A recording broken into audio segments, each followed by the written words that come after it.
Welcome, everyone. On behalf of the NYU McSilver Institute for Poverty Policy and Research, also want to give a thank you and a shout out to our community co-sponsors, the Algorithmic Justice League, Beta New York City, the Distributed AI Research Institute, Girls Who Code, the New York Hall of Science, the New York Tech Alliance, the Center for Innovation through Data Intelligence at the New York City Mayor's Office, CIDI, Silicon Harlem, and Women in AI Ethics.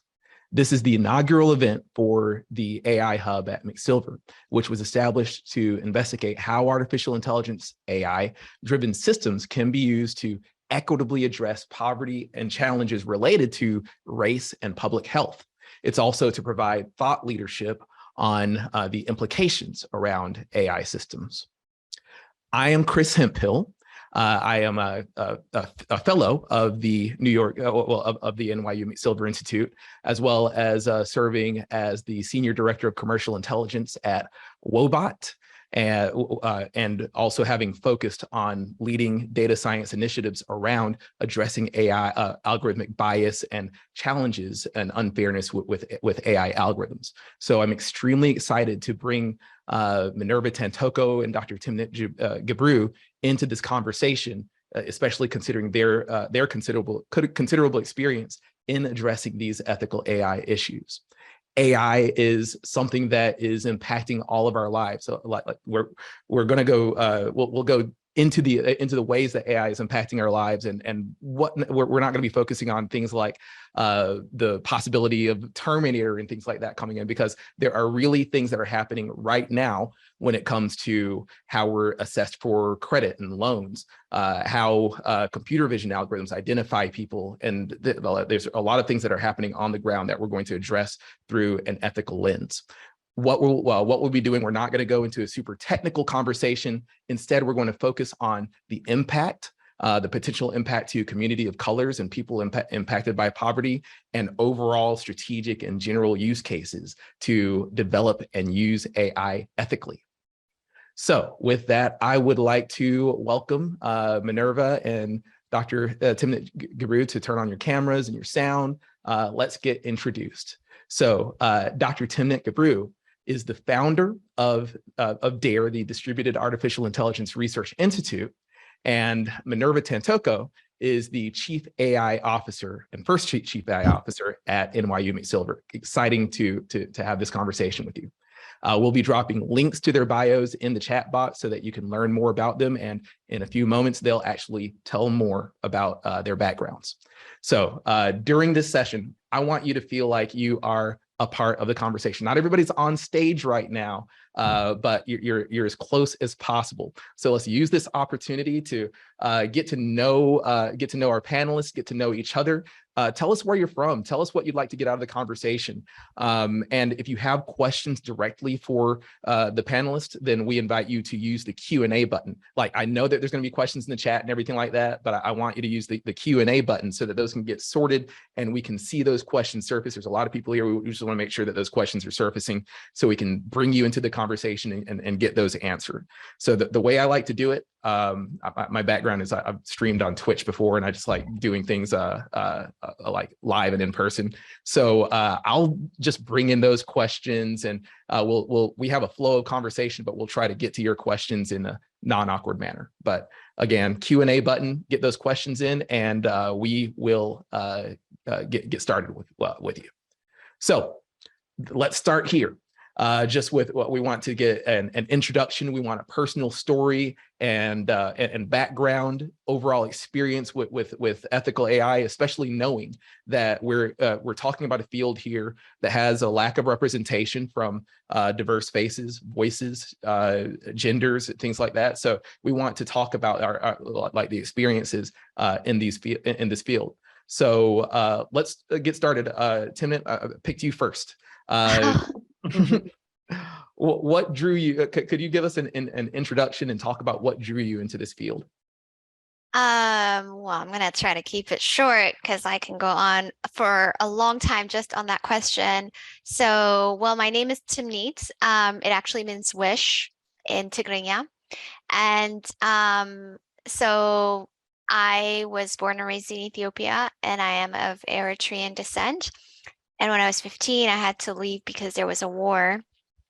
And now there's actually an even worse war that I really hope people read about. It's called the deadliest war in the world. But for some reason, our people don't get the attention that they deserve, right? And so I can't not use a platform like this to raise awareness about that. And then, I was temporarily in Ireland. I came to the US. First day in in America, I was introduced to the deep seated racism that, first day of school, I went to school and I asked to be moved to like another level of chemistry because I'd done all of the work before that they talked about, and I didn't know the American system. And the teacher was like, I've met so many people like you who come from other countries and think that they can take all of these classes and do well. If you took our class, if you took the test that our students would take, you would fail. And I said, okay, I guess I won't take chemistry. Let's try another, subject. Anyhow, so that, all of those experiences, war, refugee, racism, sexism, etc., kind of shaped, I would say, what the kinds of things I care about, right? And all of those experiences um, didn't stop, right? In high school, they extended to college, extended to graduate school, extended to, I mean, some of the some of the news about when I was fired.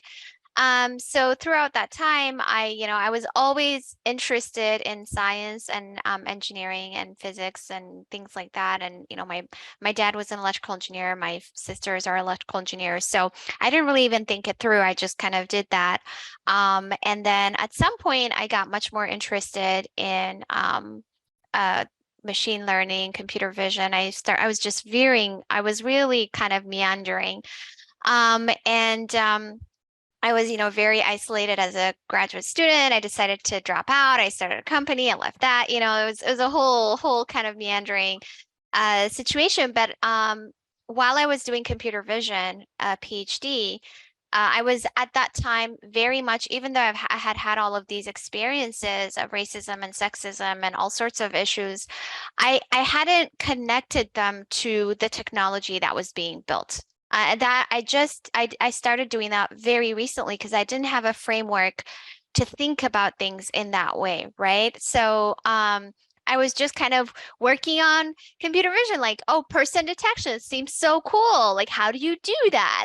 Pedestrian detection. Oh, awesome. Technical stuff, magic, And then in 2016, a whole bunch of stuff started to happen. One is that this field of AI started, by 2012, it had started to get really popular. And by 2016, the hype was just ridiculous, right? It was starting to get on all the news, etc. And then I would go to these conferences and I would see like a handful of Black people. I mean, international conferences from around the world, right? We are, more than 1 billion people in this world, right? And so you'd see, we are not a minority, right? So, and so you'd see, a few people, 3, 4 out of thousands upon thousands. And that was just really a sight to behold. And at the same time, I read this ProPublica article about, crime recidivism and how there was a company that purported to provide models that determined someone's likelihood of committing a crime again, and how these were actually being used by judges to help determine, someone's parole, someone's length of how long they should go to prison for, bail. And so that was extremely scary to me because I had both the experience of working with the AI developers who would develop such a thing and what do they think. I saw that, right? And I saw how when I talked about police brutality, how they would gaslight me and things like that. I had that experience. I had the experience of going to these conferences and seeing no one, no representation. And so that was kind of how, and then at the same time, I was watching Joybul Amini's talk, TED Talk, of course, founder of Algorithmic Justice League, on how there were these open source face detection tools that weren't detecting her face. unless she put on a mask, they would detect her roommate's face. So that was around the time when I decided to kind of change course again and more kind of start focusing on understanding these issues and trying to raise awareness and mitigate their impacts. Well, it's excellent to hear the story behind, like, I kind of knew you from a perspective of the news from Google and the work on computer vision, gender shades and such. But to hear the connection between your lived experience and why you started embarking down this path is incredible. And for the audience, I want you to zoom in on something that Timnit was focused on, was finally making that connection between the people who she was surrounded by that are developing these technology skills, and ultimately then going and working on these systems. Like for the people that, well, no matter how much familiarity you have with AI systems, technology systems, et cetera, I would hope that you can lean in on that point and think about how racism and bias in a broader society can embed itself in the technologies that people then create. So exciting intro. And Minerva, I'm going to flip the same question over to you. Can you share a little bit about your background and what's drawn you into this field? Sure. Thanks, everybody. I was born in Manila, Philippines. We moved to New York when I was 4 years old. I didn't speak English. I learned English from watching Sesame Street. And so when later people ask me, why don't you have an accent? I tell them, I do have an accent. It's Big Bird. He taught me English. So I still sound like Big Bird in my head. And, I grew up in New York, went to all New York City public schools. And I was destined to be a doctor. I went into college as a pre-med. Everyone in my family were in the medical field. And so that was the path that I was supposed to be going on. And yeah, people called me Minnie Mouse too, Timnit. But once I got to college, I was asked to start working on a mainframe. This was in 1983, and to do some statistical analysis for a psychology class, right? And as soon as my fingers touched the keyboard, I was like, oh, I want to touch keyboards, right? This is the thing I want to do. So that led me to learning how to program in Lisp. It's an old style 1980s version of AI software. That led me to a degree in cognitive science and philosophy. And while I was still a senior, I started my first AI company in 1985 in Silicon Valley. It's called Manageware, which we sold 5 years later to what was then the largest software company, Computer Associates.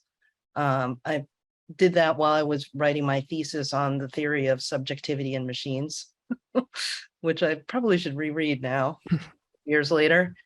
And, then I went on to, a bunch of roles in technology, including senior product manager at Palm. So one of the first, smartphones ever came out of the Palm computing company. And then I spent about a decade and a half on Wall Street doing financial technology. And that is also where I got the 4 patents in automating mortgage decisions. So really a practitioner. Yeah, I know.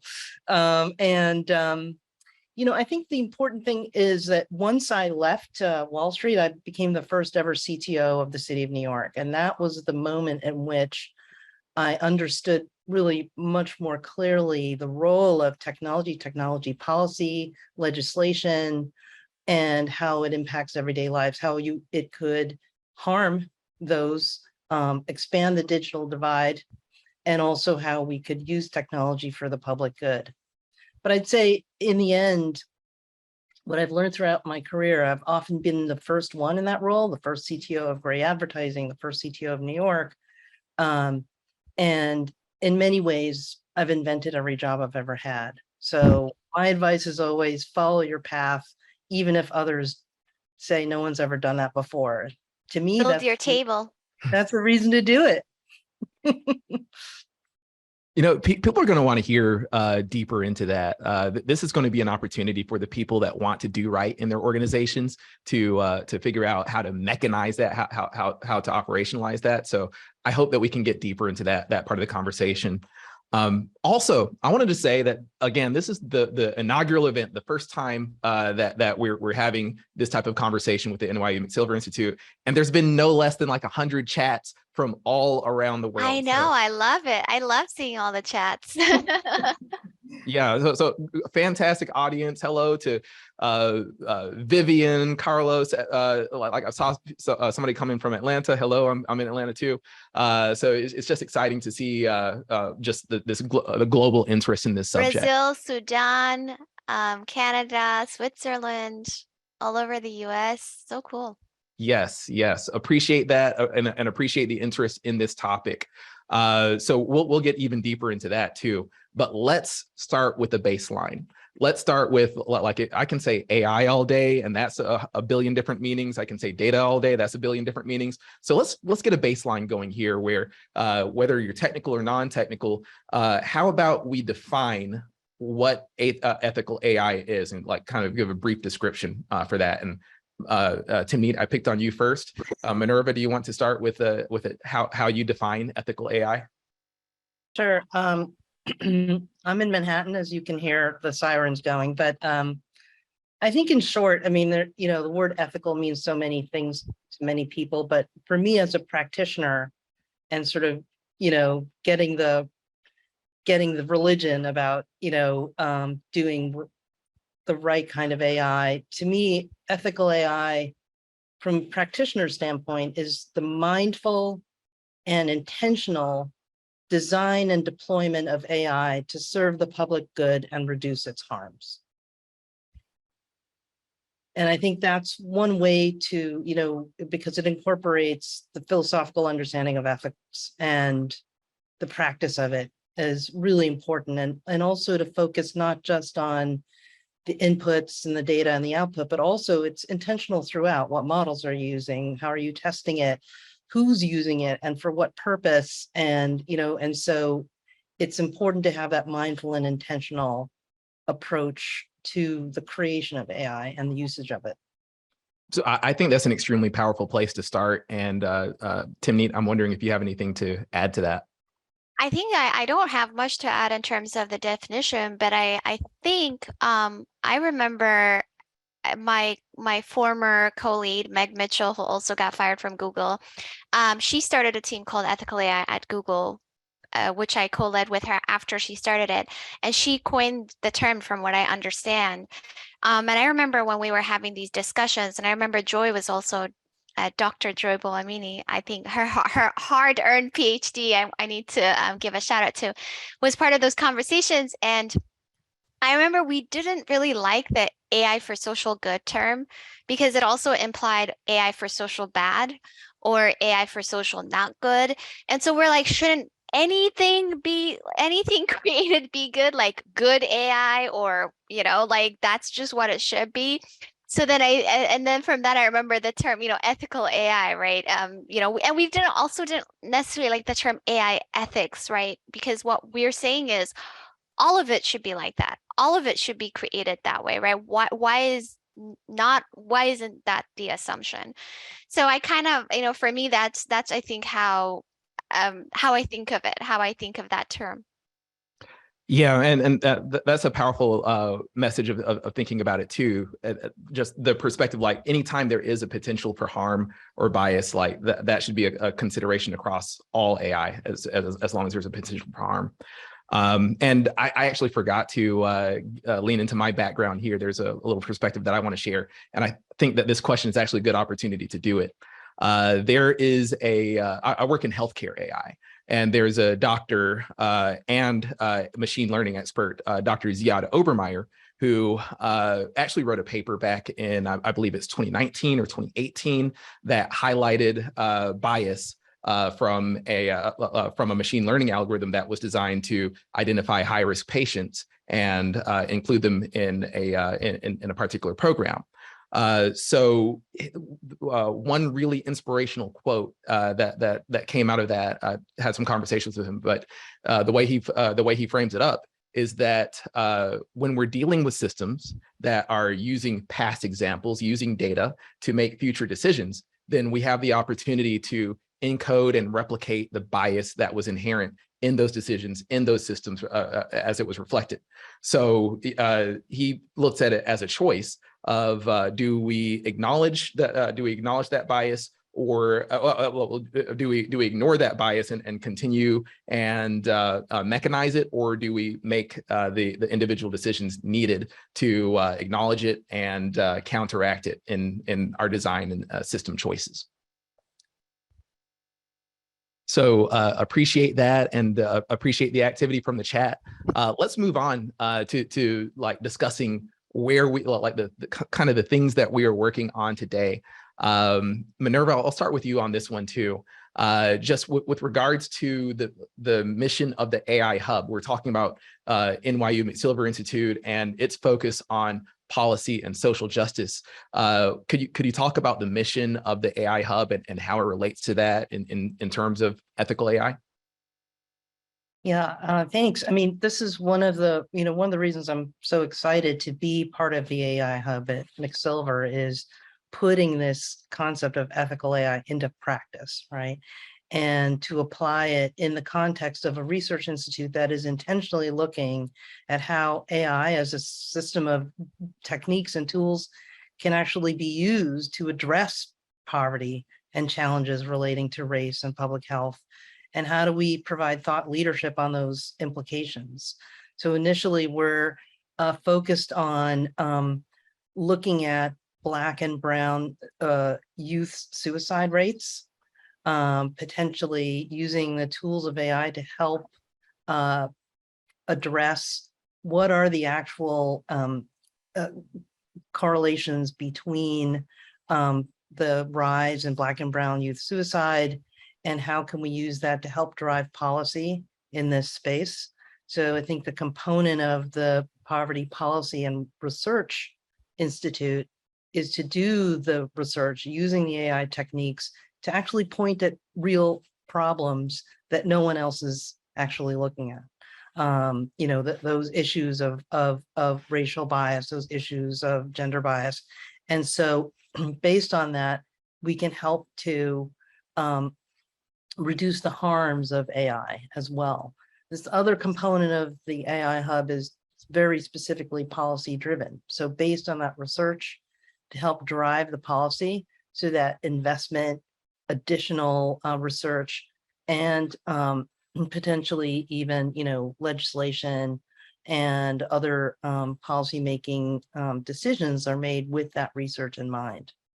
So it's really doing what I think that others are not necessarily focused so much on the problems that we're focused on. And so it's a real privilege to have the ability to do that and bring together a multidisciplinary group of AI researchers and people with social work, psychology, legal backgrounds, and the communities that are impacted themselves in a multidisciplinary AI hub.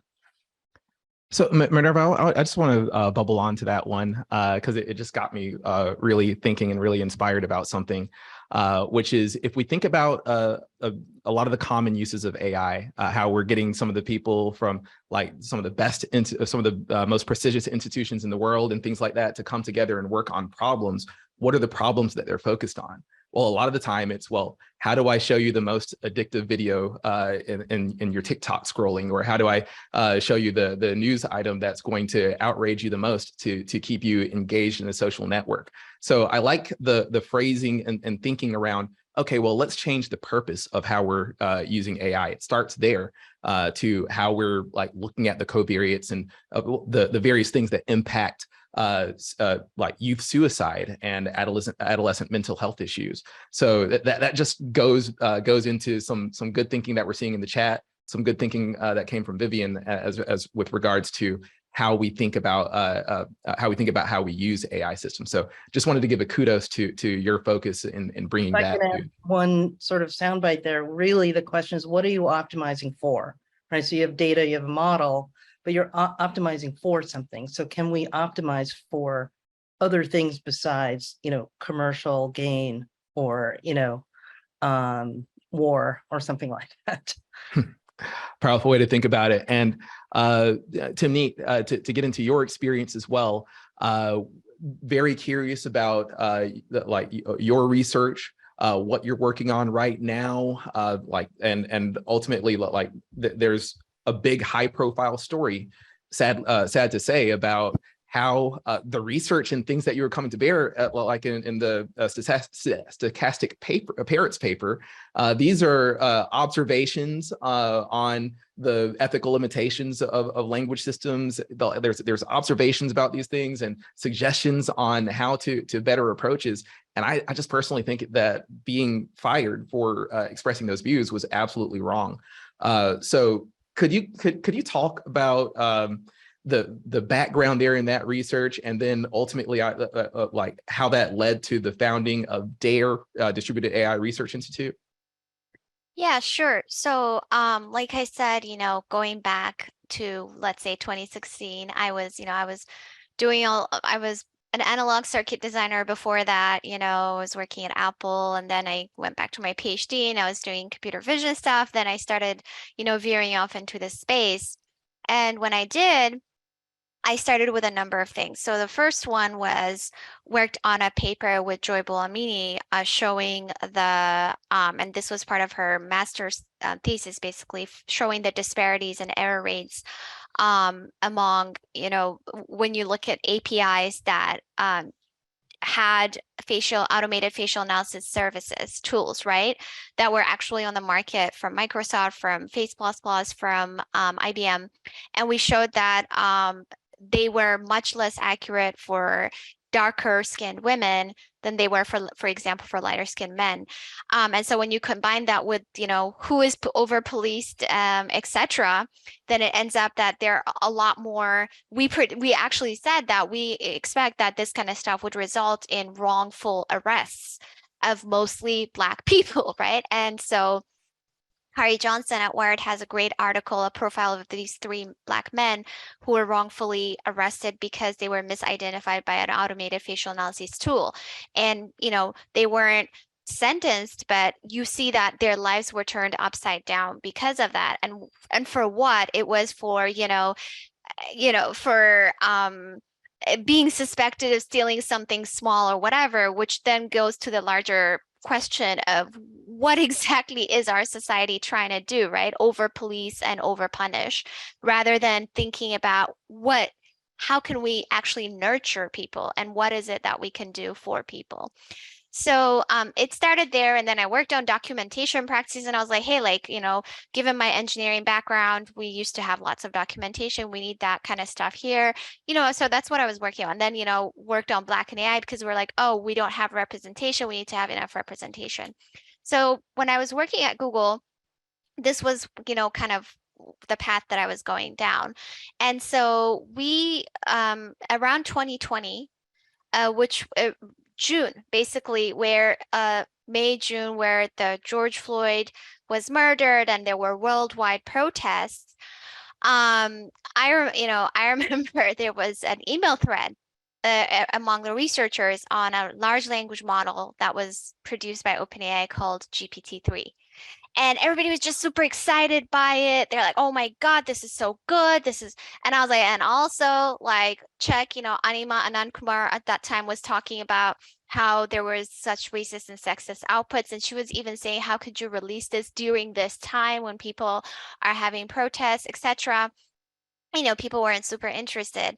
And so then I sent a message to my collaborator, Emily Bender, and I'm like, do you have any papers that you know of that talk about the dangers and ethical concerns of large language models? Because these people are just talking about, wanting to build bigger ones. They want to be the leaders. Everybody seems to be racing. And she was like, oh, I don't see any paper. I don't have one, but let's write one. So this is how the whole thing happened. And so I was basically concerned about this attitude that all of these companies, and now it's actually gotten a lot worse, which is sad. So I was worried about text to text models, models that input text and output text. And these are used in chatbots, in search, ranking search queries, and auto-completion and machine translation. So we outlined a number of our concerns with these kinds of models being deployed and ingesting kind of all this text on the internet with the assumption that this is a representation of humanity, right? And we know that's not true, right? Not only who has internet versus who doesn't, but also, whose views are represented on the internet, especially those of us who get harassed all the time. We know this is not true. So that was just one of our concerns. So we outlined these concerns. Of course, we know the end of the story. I got fired. It was a peer-reviewed paper. I was asked to retract it or remove the names of the Google authors, etc. So what that experience taught me is that all of the stuff I did before that was with the assumption that, even though I pushed against institutional incentive structures, it has to have the institutional incentive structures have to align in order for my work to be impactful. So that means that, for example, if I say you should have better documentation practices, I'm literally saying that instead of making $100 on this product, you should make like $5 on it, because you should work much slower. You should have a lot more resources dedicated to testing and safety and this and that. You should probably not build it. And how is that going to happen if, in this kind of incentive structure where you're maximizing profit? So it's just not going to happen, right? So we either need regulation or something that, levels the playing field for everybody. So that's how I was like, okay, if I start my own, and in academia, it was a similar thing, right? People want to publish a lot of papers. If I'm in a field where I'm questioning it, I want to question the foundation of the field of AI, right? I don't even want to start with the assumption that certain type of technologies need to exist. I need to be able to say, maybe this thing should not exist. How can I say that if I'm in a department that is predicated on something? What if if I'm in a computer vision department, to get tenure, I have to appeal to all the people who've been in this department forever, right? I'm not going to get tenure by saying maybe this field is fundamentally flawed and should not exist. I can't say that. So at DAIR, I would say we have the freedom to say that, right? And so the goal is to, not limit ourselves into the assumption that a specific type of technology or framework has to exist, but start with the people, right? So if we see harms, we want to, ring the alarm on those harms. And then if we think that there are places where these tools could be beneficial to us, we want to start with people at the margins, right? And so that's why we also have, refugee advocates, labor organizers, etc. in our team. It's not just, researchers, interdisciplinary team of PhDs, etc. So to me, that's really the goal of DAIR, is to be able to not be encumbered by the assumption that anything, so we say AI is not inevitable, right? That anything really needs to exist, right? If, some things you just probably shouldn't use AI. You probably shouldn't gather data on people or anything like that. So it's not, the assumption is not that this thing has to exist and how can we retrofit it. It's more like, okay, what should we build instead if we want to build anything instead? So that's a wonderful background to come from, and it addresses like a really, really painfully obvious point, which is if we're asking the same people who are making the systems to self-govern, then there is a major conflict of interest there.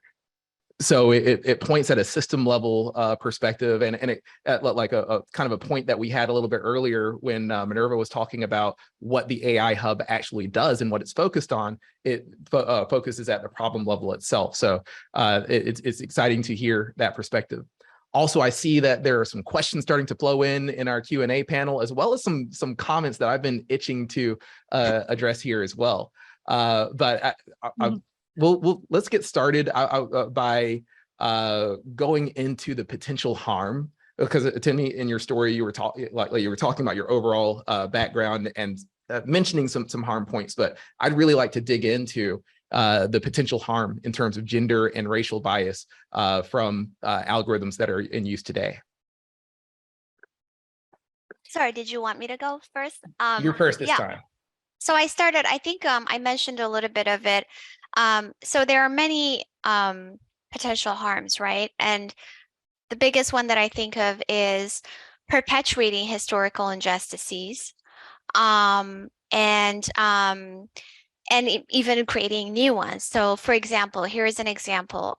So some of our former collaborators showed that reverse engineered this predictive policing tool that was called Predpol, right? And I think it's probably still around, and it was used by LAPD, and Stop LAPD Spying was also very instrumental in having them stop the use of this tool.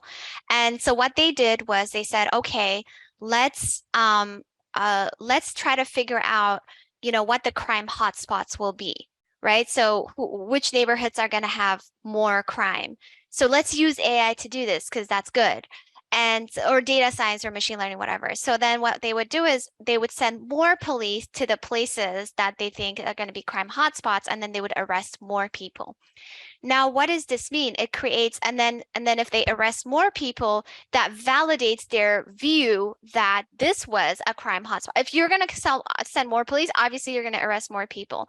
And then they feed that back into their model that tells them, yes, this place is more likely to have more crime. And so they create what my collaborators called runway feedback loops, right? That kind of reinforces this bias, the societal bias over and over. Now, so of course, and then so they showed that, for example, if you look at drug use, right, in Oakland, it was quite very, evenly distributed, right? But those were not the people who were being arrested, right? The people who were being arrested were primarily in poor Black and Brown communities. And so the training data that they use for this whole thing is based on who is arrested, right? Not who committed a crime. And so that's kind of how they reinforce this now. So the thing, though, for me is that a lot of times people would focus on making these models fair, right? So what does it mean? Well, okay, so let's now over-police everybody instead equally, right? So this is where I say we have to go back to the foundation and say, why do we even need this tool in the first place? Are we trying to incarcerate more people, punish more people for petty crime, or are we trying to decarcerate, people? If the latter is the goal, then we should just not even have these kinds of tools in the first place, right? So this is where I think, we need to think about the foundations of what we're doing. Similarly, border policing. If you look at the US-Mexico border, it's a war zone.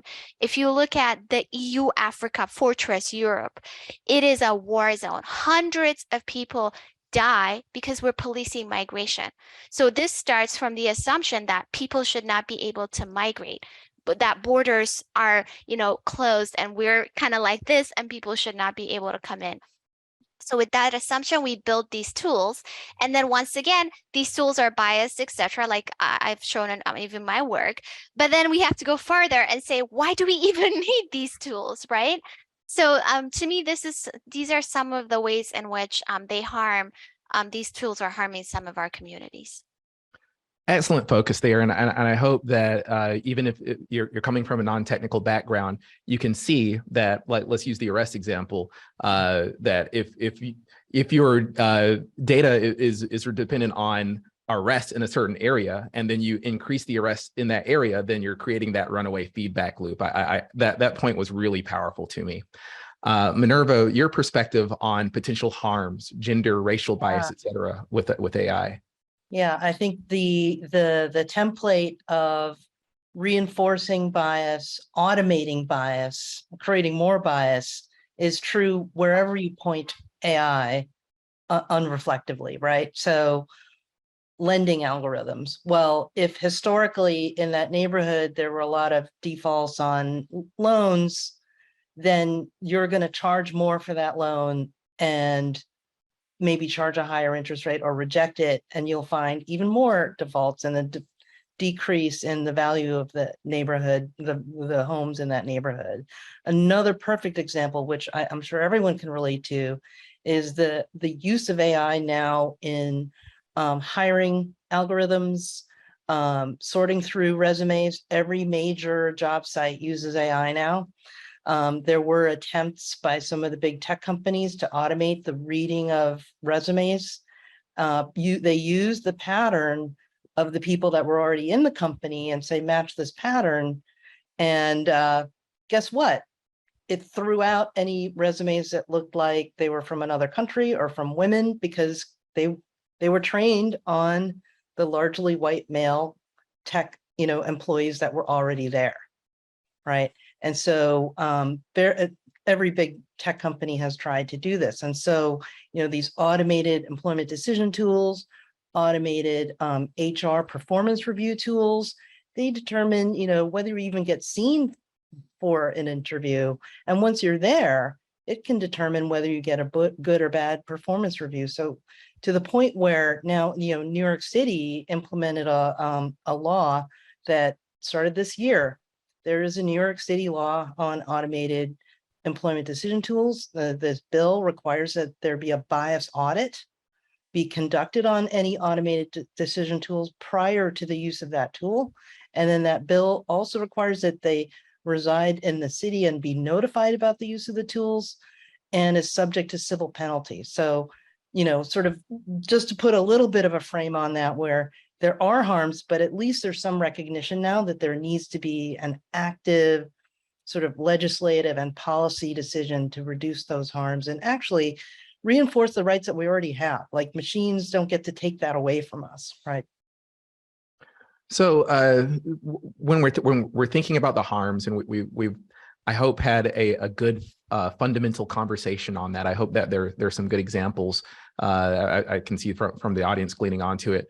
We got a question from Elena Pisanelli with regards to the recent AI Bill of Rights from Biden's office and the Office of Science and Technology Policy. I'm curious if there are any initial thoughts or reactions, because reading the skeleton of the bill, it's appealing to me that they're addressing the issue and looking at addressing privacy concerns and other and usage concerns and things like that. I'm just curious, just initial reactions to the White House's move to address this. What do we think about the AI Bill of Rights here?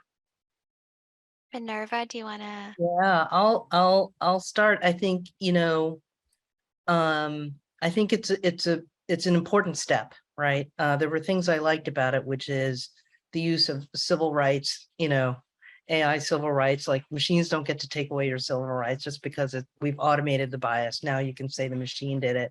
I think there's a component in there around privacy and transparency as well, because more often than not, these systems get sold as a black box, and there's no explanation for how they work, and there's no way to sort of interrogate how these results came to be. And so, is it going to solve everything? No, but we also have the NIST risk management framework. They take a different approach to it.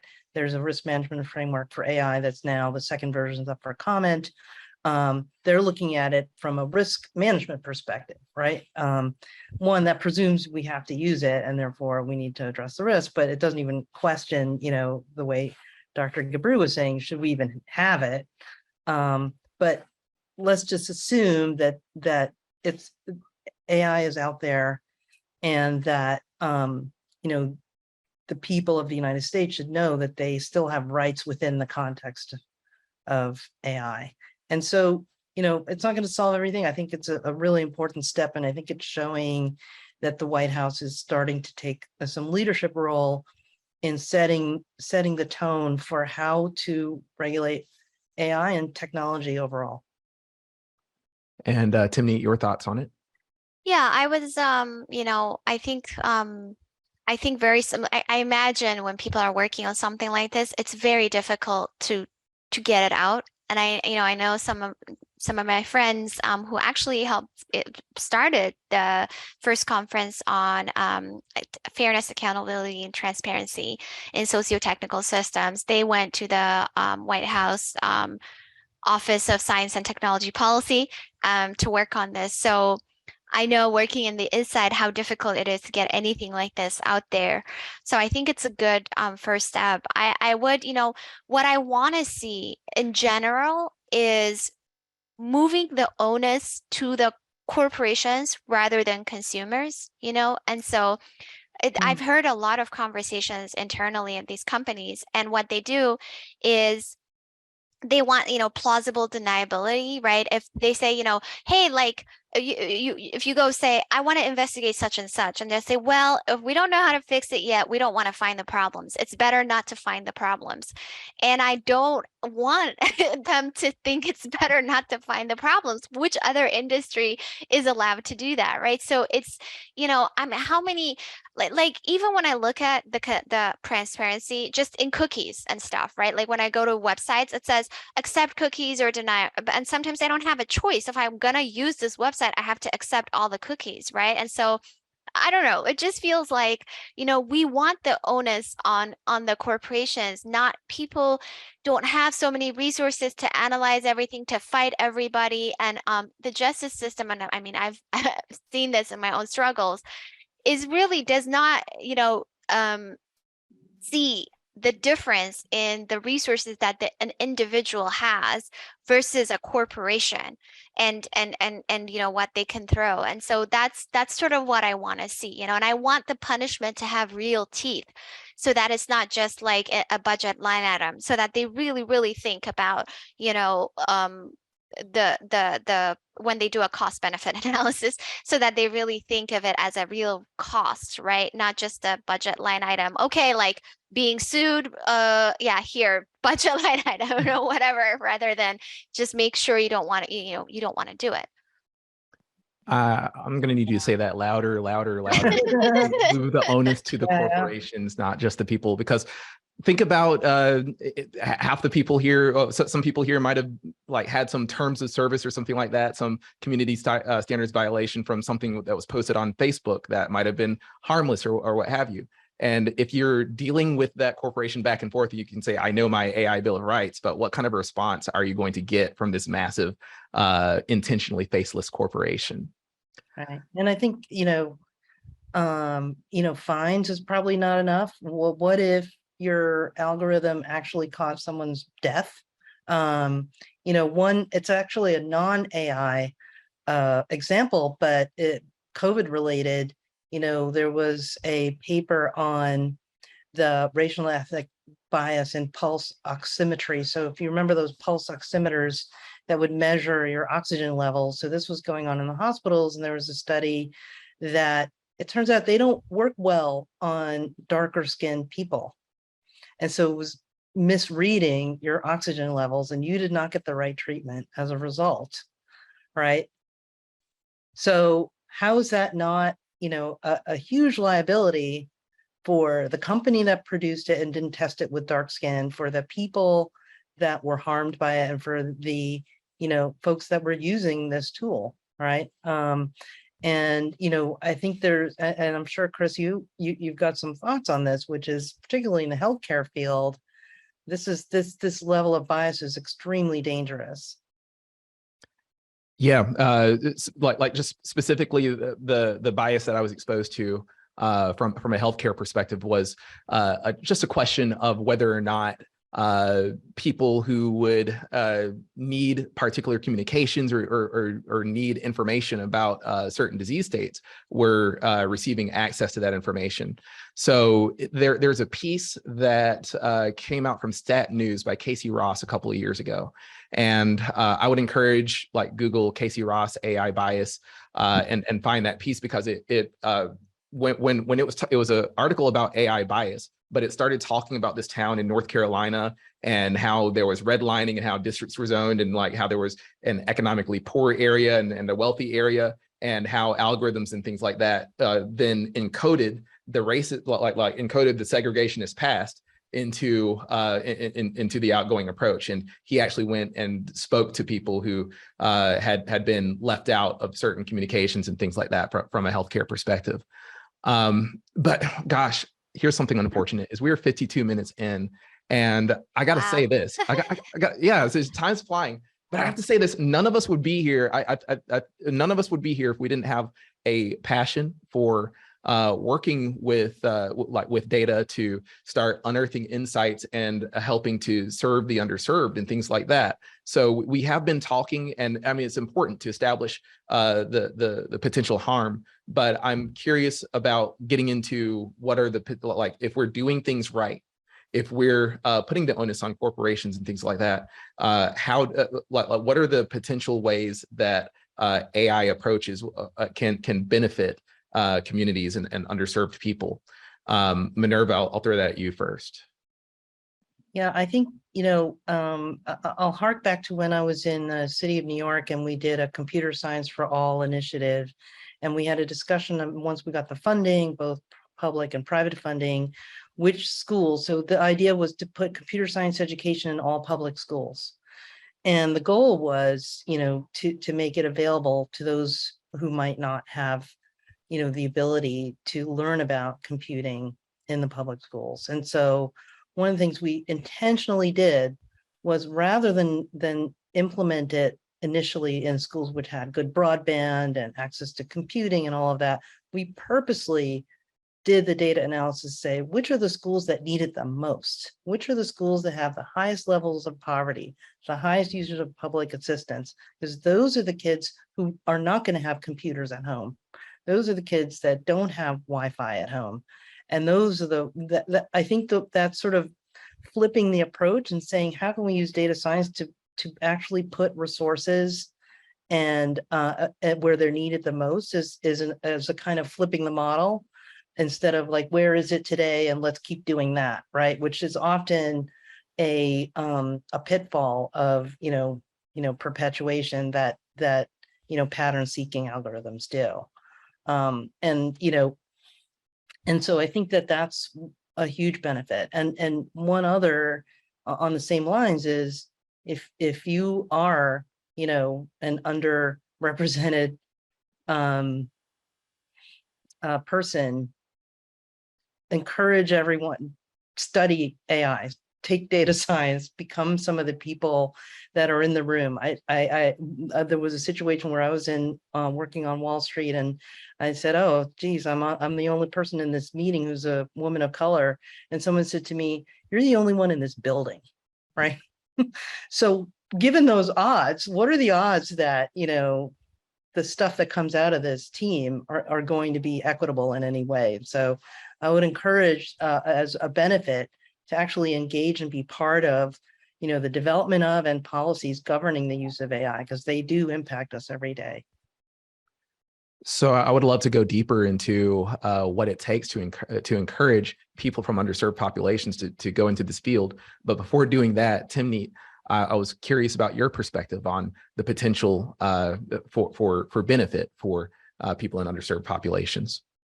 I think it's like every tool, and I don't want to be a techno solutionist, right? Assuming that we have a hammer and now everything is a nail. So it all depends on, what our societal infrastructure is allowing us to do and what we're investing in.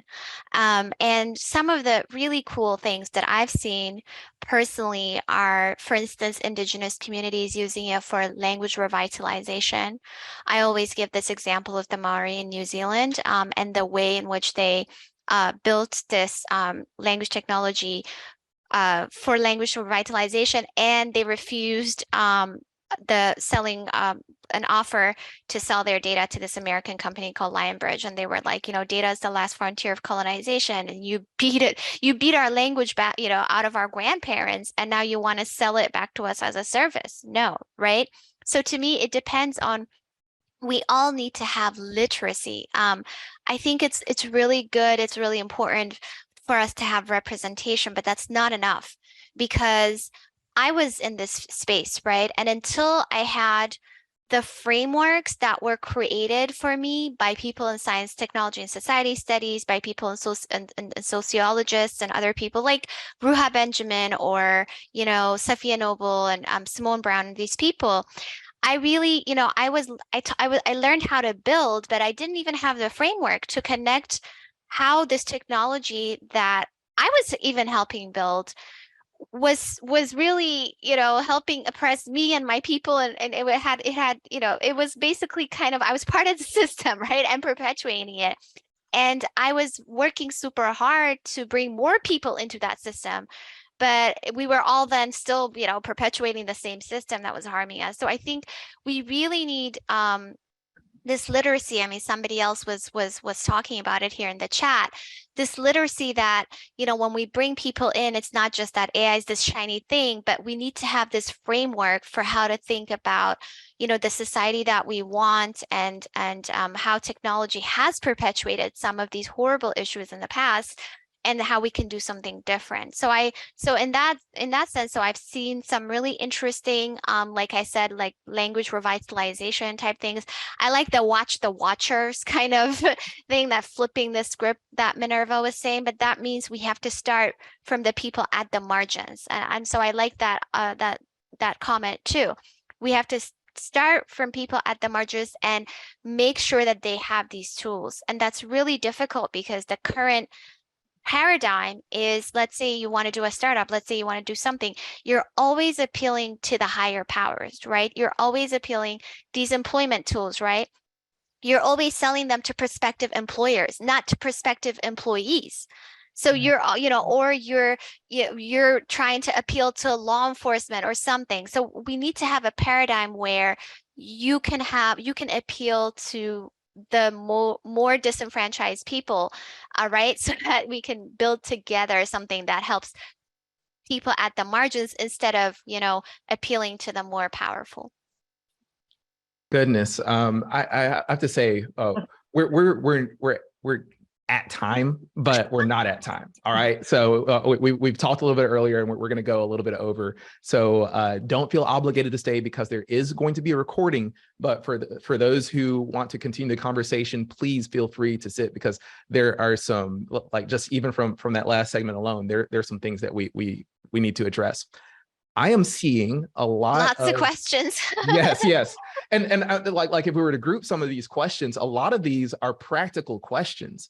So we're getting questions around, well, where do I get started? What are some things that we can do to like at least address the issues in our data sets? I even am seeing questions around, well, how can I get started, and things like that. I want to get into a broader question around what the field can do, what a white male dominated field can do to attract more people, like more people from underserved groups, like Minerva was talking about, into working on these problems. Quick story: there's a friend of mine who he had worked in healthcare and in data science and healthcare, and got out of it. Partly because of things that you were bringing up to me about feeling like he was being a part of the problem, and that they wouldn't focus on addressing some of the biases that he was seeing being perpetuated. So I'm curious, from y'all's perspectives, what does it take to help people from underserved groups get jump into this field? Timnit, I'll start with you. Well, I think it is about, a lot of people say shifting power. So, somehow ceding power and giving power. And so to people, right? And also making sure that people have literacy, not just in building something, but that the framework of thought, the critical thought and critiquing technology that's already been built, so that we have a much more holistic understanding of the impact of technology in the world. So to me, that's that, 'cause I do a whole bunch of these. I try to do some of these things differently, right? We have in Black and AI, our very first the very first thing we wanted to do was bring people to these conferences, and kind of not have them be miserable, and that was already a battle. If we're talking about, worldwide visa issues, there's an apartheid worldwide visa system, which is somehow normalized, right? Policing people's movements and Black people are not allowed to go anywhere worldwide, you know. And so that was already an issue. It was on the news, right? Just to bring people. Our speakers from the US, if they were, you know, if they had a record and if they were wrongfully arrested because of algorithms, they wouldn't be allowed to travel to Canada, for instance. That's the visa system. There's all of these issues. So bringing them to the table, giving them the same opportunity as everybody else, right? That is the first step, in my opinion. The second step then is to build power so that they can challenge that system, and then have enough power to build their own tables if they want, you know what I mean? Or bypass the whole system. So to me, it starts with, you know, making sure people have the same opportunities that everybody else has, right? If you're teaching a class at place X, teach it at place Y instead, where there are more people who don't have access to you know, those kinds of classes. Human connection, I think, having people having the ability to connect to you as someone who has a certain kind of network goes a long way, right? So to me, that's the first step. That's the first step. And then there's more, you know, kind of just shifting power, building, you know, giving resources, you know, handing the mic. Yeah.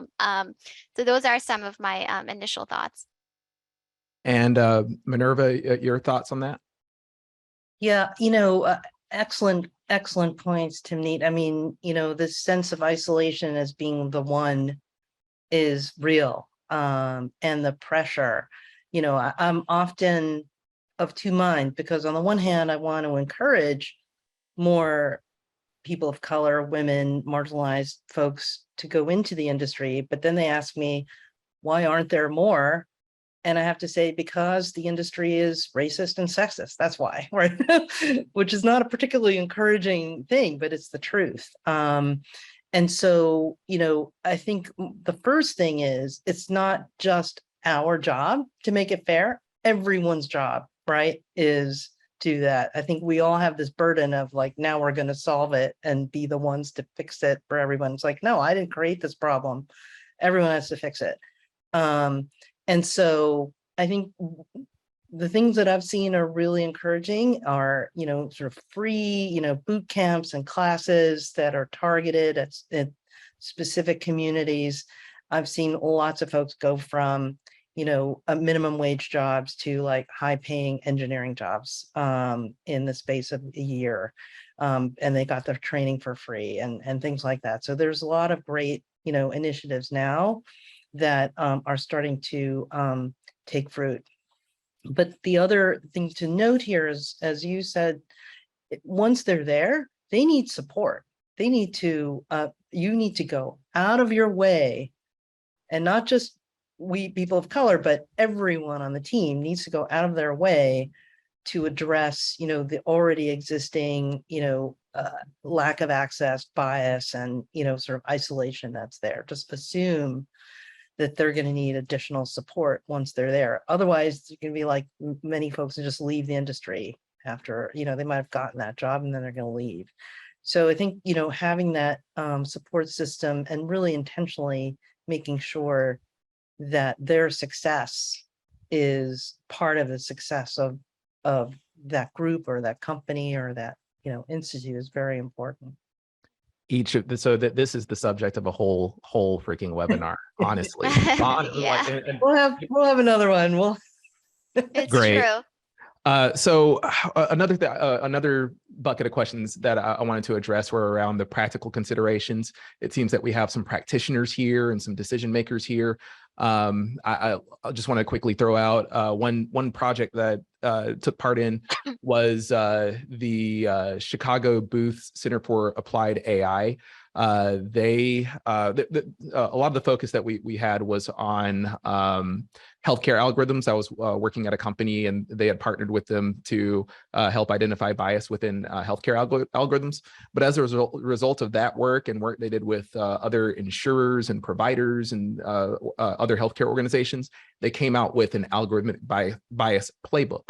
So if you Google Center for Applied AI algorithmic bias playbook, that will give good perspectives for practitioners, but also for leaders to understand how to assess and check their bias in algorithms. And that was actually aided by Dr. Ziad Obermeyer, who we had referenced earlier in relation to detecting bias in healthcare algorithms. With that, it is time to come to our final thoughts. This is where things get meaty, where we all, like, there's a reason that I came here. There's a reason Minerva and Timnit came here. And this is our chance to say that one major issue, the thing that we would hope that as a result of this conversation, you walk away with. So Timnit, I'll start with you on that.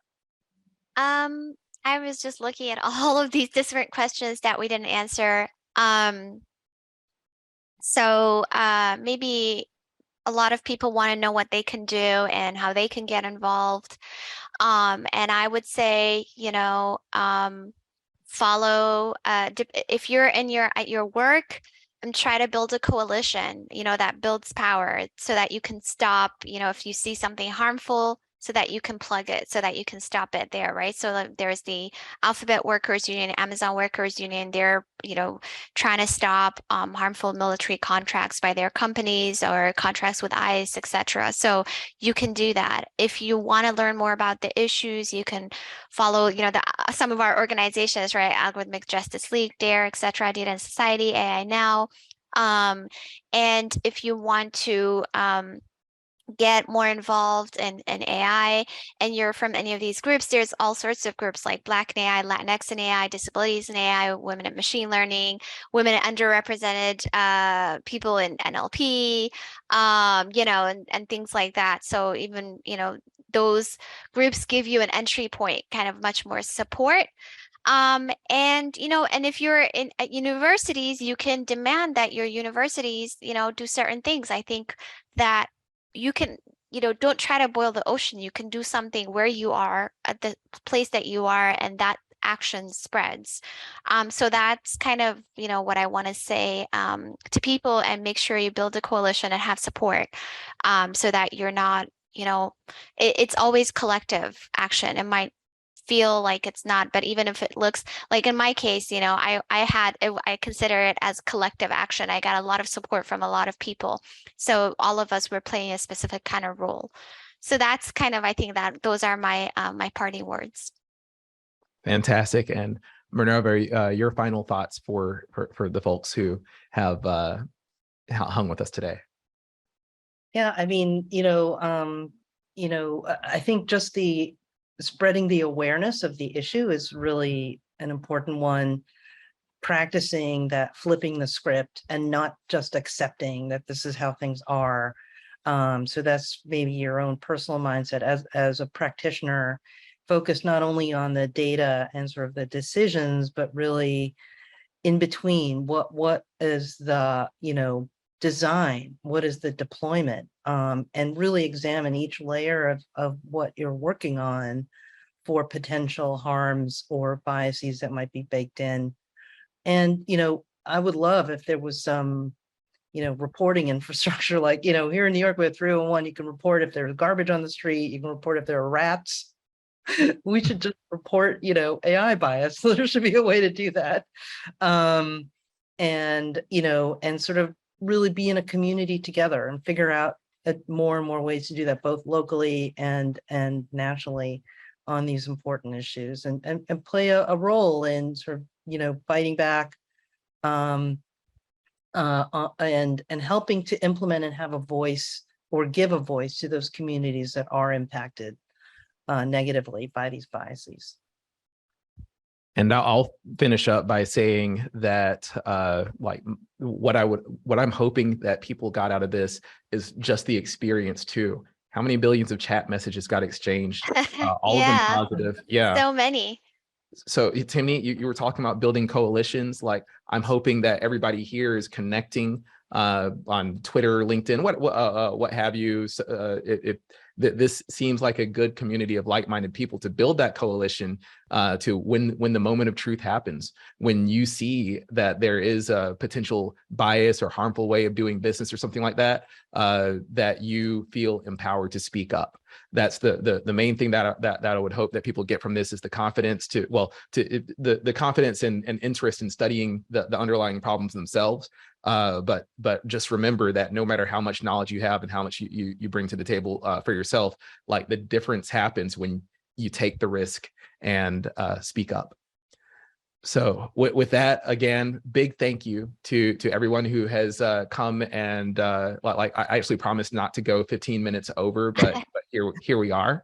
And so that's a thank you for the audience, but obviously a big thank you for Dr. Gebru, for Minerva, for sharing insights with us today. And as I said earlier, we will have a conversation coming out, a recording coming out in the next few days, and that's going to be on YouTube. So that'll have all the segmentation and things that you need to be able to share the chunks that you like the best. And we invite you to join future sessions with us. If you enjoyed this conversation, sign up for our In Conversation series, which is NYU McSilver's email updates. So you can access that. Somebody can drop the link, please, mcsilver.nyu.edu, or follow them on Twitter using the handle @NYU McSilver. So before we go, we'd also like to thank the staff at McSilver who were involved in producing this. It's been an amazing job here. So that includes our executive director, Rose Pierre-Louis, who was commenting in the chat, Miles Martin, Ezra Solitum, and Russell Hansen. Also, many thanks and shout outs to our co-sponsors again, the Algorithmic Justice League, Beta New York City, Distributed AI Research Institute, DAIR, Girls Who Code, the New York Hall of Science, the New York City Tech Alliance, the Center for Innovation through Data Intelligence at the New York City Mayor's Office, CIDI, Silicon Harlem, and Women in AI Ethics. So thank you. I'm Chris Hemphill, and good afternoon. Bye.